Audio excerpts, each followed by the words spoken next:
Before nations, before borders, humanity built something entirely new.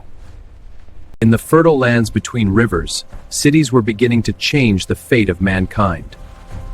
With writing, humanity discovered a new kind of power, the power to record and control. Power once belonged to the gods and those who claimed to speak for them. Cities were fed by rivers and by the labor of thousands. Trade connected distant lands, spreading ideas, wealth, and ambition. And from these growing cities, rulers emerged who dreamed of something greater.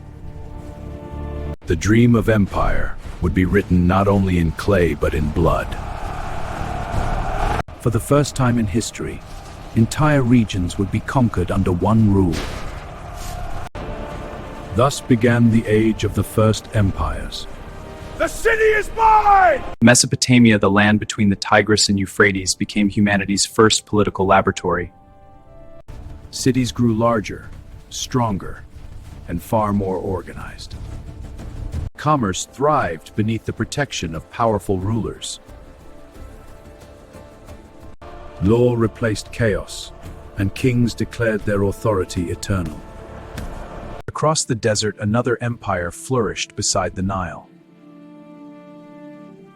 Empires demanded monuments, symbols of power meant to outlive their rulers. But power never remained still. New empires were always rising. The Assyrians perfected warfare, turning conquest into a brutal science. Their victories were carved into stone, reminders of unstoppable power. By 500 BC, vast empires stretched across continents. Cities had grown powerful, but soon power would grow far beyond city walls. Kings no longer dreamed of ruling one city. They dreamed of ruling the world. Armies became larger, more organized, and far more deadly. Across the ancient world, cities fell one by one. With every conquest, the idea of empire grew stronger.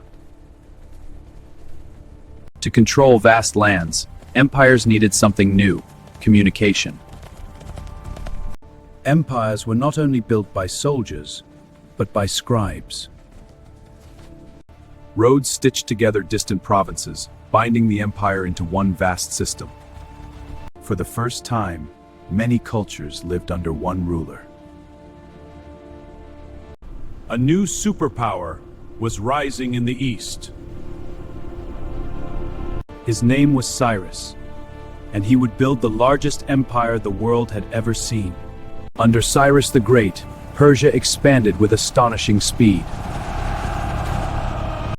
But unlike many conquerors, Cyrus ruled with surprising tolerance. He allowed conquered peoples to keep their cultures, their religions, and their laws. The Persian Empire stretched across continents. The empire was connected by the greatest road system the ancient world had ever seen. Messages could cross thousands of kilometers in days. Wealth from dozens of nations flowed into imperial capitals. Empires had reached a scale never seen before. For a moment in history, the world seemed united under a single empire. At its height, the Persian Empire ruled nearly half the known world. Dozens of nations, languages, and cultures were governed under one crown. The empire became a living mosaic of civilizations.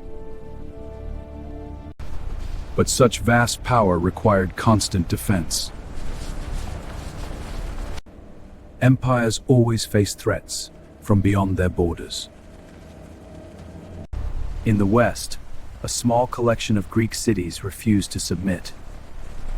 The clash between empires and independent city-states would shape the future of civilization. Even the greatest empires could bleed. Maintaining such a vast empire became an increasingly difficult task. We must reinforce the borders. Only policy first! The machinery of empire worked tirelessly to hold the world together.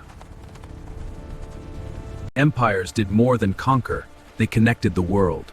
Silk from the east, spice gold from the west. Knowledge traveled along imperial roads, transforming human understanding. Technology, art, and culture flourished within the networks of empire. The foundations of organized civilization grew stronger. The world had changed forever. Yet no empire, no matter how powerful, lasts forever. Kings who once ruled continents are now silent stone.